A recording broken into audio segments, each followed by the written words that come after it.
Welcome to our channel. Today we how to backup SharePoint project libraries for Microsoft 365, full guide step-by-step clearly.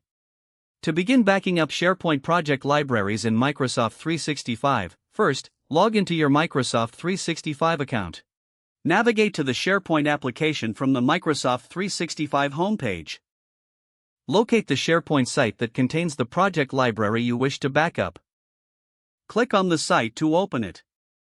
In the site's navigation pane, find and select the Documents or Libraries section.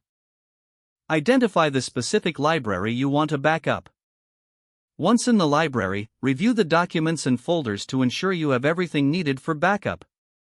To download the entire library, click on the checkbox next to the name of the library. Next, select the Download option from the menu bar at the top. This will compress the selected documents into a single zip file. Depending on the size of the library, this may take some time. Once the download is complete, locate the zip file in your device's Downloads folder. Extract the contents of the zip file to your preferred backup location. For a more automated solution, consider using PowerShell. Open PowerShell and connect to SharePoint Online using the appropriate commands. Gather the necessary scripts to export documents from your project library. Run the script to create a backup of the library contents. After the process completes, verify that all documents have been successfully backed up. You can also use third-party backup solutions designed for SharePoint.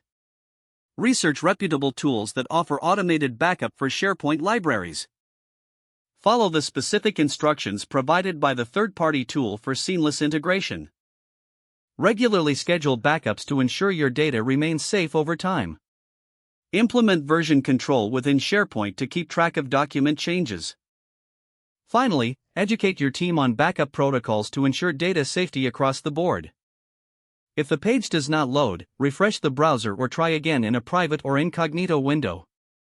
Make sure you are using the correct email address, then retype it carefully to avoid small typos.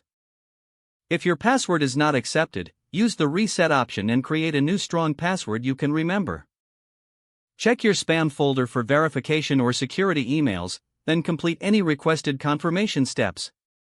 Don't forget to like this video and subscribe to our channel for more step-by-step tech guides.